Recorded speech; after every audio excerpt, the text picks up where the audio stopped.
Hello everyone, good morning. Welcome back to my channel. আজ আবার আর একটা নতুন ব্লগ নিয়ে চলে এসেছি তোমাদের কাছে। আশা করি তোমরা সবাই খুব খুব ভালো আছো। আমিও ভালো আছি। এখন ঘড়িতে 5:30 বাজে। বাইরেটা দেখো, এখনো পুরোপুরি আলো ফোটেনি। পরিবেশটা কেমন থমথমে আছে, একটু মেঘলা মেঘলা মতো আছে।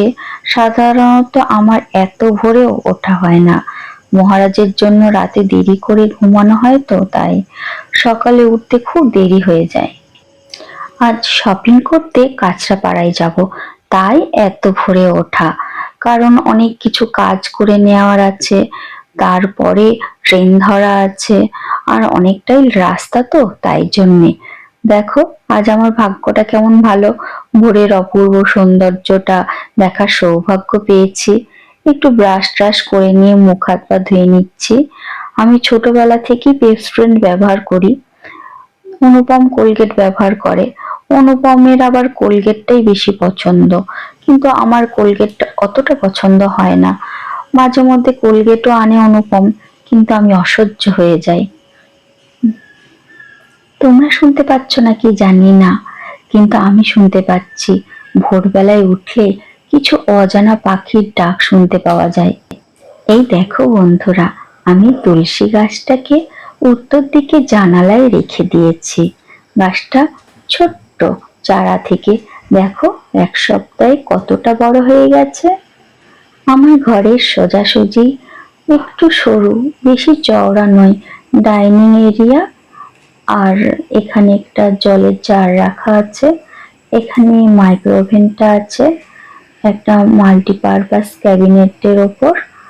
আর রিসেন্ট মানি প্ল্যান্ট গাছগুলোকে এদিক থেকে ওইদিকে করা হয়েছে, গাছগুলো ছিঁড়ে গেছে, তাই জন্য কিছু কিছু জায়গায় আমি চারাগুলোকে বড় করার জন্য ডাইনিং এরিয়ায়, লিভিং রুমে সাজানোর চেষ্টা করেছি। কিচেনে দেখো মাটির পুতুলগুলোকে কত সুন্দর লাগছে। এগুলো আমি রথের মেলায় কিনেছি।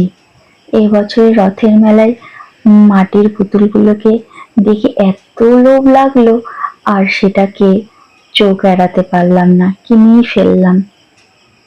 দেখো বন্ধুরা, ডাইনিং এরিয়াটা দেখতে কত সুন্দর লাগছে। আমি ডাইনিং আর কিচেন রুমটাকে যতটা সম্ভব সুন্দর রাখার চেষ্টা করি, দেখতেও ভালো লাগে আর মনটাও ভরে ওঠে। আমি যখন ঘুম থেকে উঠেছি তখন বাড়ির আর কোনো মেম্বার ঘুম থেকে ওঠেনি। তো আমি থাইরয়েডের পেশেন্ট, আমি ওষুধ খেয়ে নিয়েছি। তার আধ ঘন্টা পরে আমি গ্রিন টিটা খাবো। ঠাকুর ঠাকুর প্রণাম করা হয়ে গেছে আমার, তাই একটু গ্রিন টিটা খেয়ে একটু বসে নেব, দিয়ে ওর বাবাকে ডাকবো, মহারাজকে ওঠাবো, দিয়ে দুধ খাইয়ে আমরা বেরোবো। আজকে কাঁচরাপাড়া যাব, শুধু শপিং করতে নয়, পুরনো দিনের আবেগগুলোকেও স্মৃতিচারণ করা হবে। অনুপম তাই বলল, চলো সানডে আছে, একটু আমরা ঘুরে আসি। যখন আমরা কল্যাণীতে এমএ করতে গিয়েছিলাম, তখন আমরা কতবার কাঁচরাপাড়া গিয়েছি, তা গুণে শেষ করা যাবে না। এক ধরনের আবেগ জড়িয়ে আছে কাঁচরাপাড়ার সঙ্গে। দেখো বন্ধুরা, এটা আমার মাস্টার বেডরুম। দরজার এখানে আমার ফ্রিজটা আছে, আর এটা সিঁড়ি। এই সিঁড়িটা উপরে ছাদে যাওয়ার আর নিচে যাওয়ার, আর আমি দোতলায় আছি। আর এটা আমার ডাইনিং। রিসেন্টলি আমাদের বাড়িটা ভাগাভাগি হয়েছে, দেয়াল উঠে গেছে, সেপারেশন হয়ে গেছে। আমার ওইদিকে একটা রুম ছিল আর এইদিকে একটা রুম ছিল, এখন আমার দুটো পাশাপাশি রুম হয়েছে। আর ওদের একটা বড় বিল্ডিং তোলা হয়েছে, আর ওদের 5টা রুম হয়েছে, আর আমার দুটো। আপাতত এই দুটো নিয়ে সন্তুষ্ট আছি। আমার ওই ঘরের আলমারিটা এই ঘরে ঢোকানো যায়নি, যেহেতু ওটা 3 পাল্লার ছিল বলে। কেন জায়গাটা সরু, তাই ঢোকানো যায়নি। আর জিনিসপত্রগুলো এলোমেলো ভাবেই আছে। আর দেয়ালগুলোর অবস্থা দেখো, আমি কি করে পরিষ্কার করবো আমি নিজেও জানি না। ইচ্ছাকৃতভাবে 10 বছরের মেয়েকে দিয়ে এরকম ভাবে দেয়ালগুলোকে নষ্ট করানো হয়েছে, আর আমার 3 বছরের বাচ্চা এখনো একটা দেয়াল নষ্ট করলো না, আর 10 বছরের মেয়ে কেমন দেয়ালগুলোকে নষ্ট করেছে দেখো।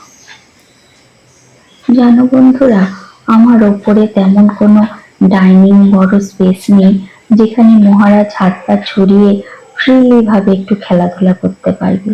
এটা আমার ওয়াশরুম, আর এখানে একটা সাদা জবার গাছ অনুপম কিনে এনে দিয়েছে, অনেক দিনের ইচ্ছা ঠাকুরের পায়ে একটু সাদা জবা দেব। আর মানি প্ল্যান্ট গুলোকে বললাম ওদিক থেকে এদিকে আনা হয়েছে, তাই ছিঁড়ে ছিঁড়ে গেছে, শুকিয়ে যাচ্ছে, সেগুলোকে ভালো করার আমি চেষ্টা করছি। খুব তাড়াহুড়ো করে আমরা 9:50 কৃষ্ণনগর টু শিয়ালদা লোকালটা ধরে ফেলেছি। আর টিকিট কাটার কেমন ভিড় থাকে তোমরা সবাই জানো, আর সানডে বলে ট্রেনটা একটু ফাঁকাই ছিল, আর আমরা সিট পেয়ে গেছি, আর মহারাজের খুব আনন্দ। এই দেখো বন্ধুরা, আমরা কাঁচরাপাড়া স্টেশনে নেমে পড়েছি। মহারাজ ওর বাবার হাত ধরে ধরে যাচ্ছে। অনেক বছর পর আসছি, কিন্তু কোনো পরিবর্তন হয়নি, যেমন স্টেশন ছিল তেমনই আছে। কিন্তু আমাদের নবদ্বীপের স্টেশনের কত পরিবর্তন হয়েছে বিগত 10 বছরে, আর সেই একই ফলের দোকান, একই রকম পুরনো, একই রকমই আছে। আর আমাদের নবদ্বীপে তো এসকেলেটর, লিফট দুটোই আছে, আর এখানে এখনো ওভারব্রিজ। অনুপম বোধহয় লিফট খুঁজতে গিয়েছিল। আমি বললাম এখানে একটু সেলফি তুলে নাও বাবা ছেলের, তাই তুলে নিল। আসলে আমরা বিমলে যাব। বিমল শাড়ি সেন্টারে কিছু শাড়ির কালেকশন থাকে খুবই ভালো, আমি কিনতাম, এখন আর আসা হয় না। আজকে ঘুরতে ঘুরতে চলেই আসলাম। আর রাস্তায় যেতে যেতে ছোট ছোট যেসব পোশাকের দোকান আছে সেগুলোতে কি সুন্দর ড্রেসগুলো সাজানো আছে, বাচ্চা হোক ইয়ং হোক তারা পরতে পারবে। আর মহারাজ রাস্তায় যা দেখছে তাই খাবে, আখের রস খেতে ইচ্ছা করেছে সেটাই খাচ্ছে। এই দেখো বন্ধুরা, আমরা বিমল শাড়ি সেন্টারে পৌঁছে গিয়েছি। আর পুজোর সময় জানো তো খুবই ভিড় হয়, ওরা কালেকশন দেখাতে পারলে হয়। আর অনুপম ঘুরে ঘুরে দেখছে, আমাকে বলছে তুমি যাও আমি আসছি। কিন্তু আগের মতন আর কাঁচরাপাড়ার জমজমাট ভাবটা নেই। এইসব রাস্তার ধারে ধারে কত দোকান, কত কোটো কাটার দোকান আমরা দেখেছি। মহারাজ এত দুষ্টুমি করছিল যে আমরা শাড়িগুলো কিনছি সেগুলো দেখাতে পারলাম না, কারণ অনুপম তো সেভাবে পছন্দ করার সুযোগই পায়নি। গোটা দোকানটা মহারাজ দৌড়ে দৌড়ে দৌড়ে বেরিয়েছে। কি করব, আমার আর একার পক্ষে ভিডিও করে দেখানো সম্ভব হয়নি, যেটুকু পেরেছি তোমাদের সঙ্গে শেয়ার করছি। আর ওর বাবা মহারাজকে নিয়ে ক্লান্ত হয়ে গেছে, বলছে আমি এখান থেকে যেতে পারলে বাঁচি। আমরা আগে এখানে আসতাম, এই মলটার নাম ছিল খাদিম খাজানা, এখন বাজার মেট্রো নাকি একটা হয়েছে। তো তেমন কালেকশন নেই, বেবিদের আগে খুব ভালো কালেকশন ছিল, ওর বাবারও ভালো জামা প্যান্ট পাওয়া যেত। এখন আর সেরকম মর্যাদা সম্পন্ন ড্রেস আর দেখছি না, যা দেখছি আমাদের নবদ্বীপের থেকে অনেক অনেক ভালো পাওয়া যায়, কৃষ্ণনগরে প্যান্টালুন্সে ভালো পাওয়া যায়। যাই হোক, আমাদের একটু ঘোরা তো হলো, দেখা তো হলো। মহারাজের স্পাইডারম্যান গেঞ্জি একটা পাওয়া গেল, সেটাই নিলাম। আর চয়েসফুল ওর গায়ের কোনো কিছু পেলাম না। আর আজকের দিনটা এত গরম, আমার মুখ চোখ দেখেই তোমরা বুঝতে পারছো যে আমি ক্লান্ত হয়ে গেছি, আমার পক্ষে আর কোনো কিছু কেনা সম্ভব নয়। আমি বলছি যত তাড়াতাড়ি পারো আমাকে নিয়ে চলো। তো অনেকক্ষণ আমরা স্টেশনে বসে আছি, তো ট্রেন এসেছে, আমরা উঠে একেবারে কৃষ্ণনগরে চলে এসেছি। আর মহারাজ ঘুমিয়ে পড়েছে। দেখো বন্ধুরা, এই ঘুমন্ত ছেলেকে নিয়ে আমাকে বাইকে করে নবদ্বীপ যেতে হবে। আর অনুপমের খুব খিদে পেয়েছিল, ও পান্থতীর্থতে খেয়ে নিল, ওর ভাতের টান লেগেছে। আর আমি কচুরি মিষ্টি খেয়ে নিয়েছিলাম কাঁচরাপাড়াতে, ও খেয়েছিল কিন্তু ওর ভাতের খিদে পেয়ে গেছে, আমি বললাম এখানেই খেয়ে নাও, আমাকে বাড়ি গিয়ে আর তাহলে রান্না করতে হবে না। তো শুক্তো ছিল, তারপরে ডাল ছিল, আর আমরা চাটনি দিয়েছিল, আর মাছ। তো ভালোই খেয়েছে। বাবার মুখে নাম শুনেছি পান্থতীর্থ, আর এই অনুপমের সঙ্গে ঢুকলাম, জীবনে কোনোদিন এই হোটেলটায় ঢুকিনি। তো বলে আগে খুব নাম ছিল, এখন আর সে নাম ডুবে গেছে। সামনে একটু মিষ্টির দোকান করেছে, আর একদিকে চায়ের ডিব্বা নিয়ে বসে আছে। হোটেলটা তো কেউ নেই, একদম ফাঁকা। কিছু কিছু কর্মচারী বসে আছে, আবার কেউ কেউ খাচ্ছে। আর অনুপমের খাওয়া হয়ে গেছে, আমরা এখন বাড়ি চলে যাব। আর এটা কি? এটা এটা এটা এটা হ্যাঁ, বন্ধুরা, মহারাজ স্পাইডারম্যান সেজেছে। মহারাজ কি সেজেছে?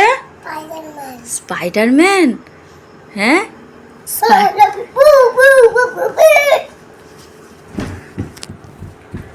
ওর নাচলে তো উঠবে না ছবিটা। দেখি স্পাইডারম্যান, দেখি। ও মাই গড, এরকম স্পাইডারম্যান জামা কিনেছে মহারাজ। দেখি ছবিটা। বাই বাই বন্ধুরা, আশা করি আমার ব্লগটা তোমাদের ভালো লেগেছে। নেক্সট ব্লগে তোমাদের সঙ্গে আবার দেখা হবে। আর তোমাদের যদি ব্লগটা ভালো লেগে থাকে তাহলে একটা লাইক, কমেন্ট এন্ড শেয়ার করে দিও। Good bye.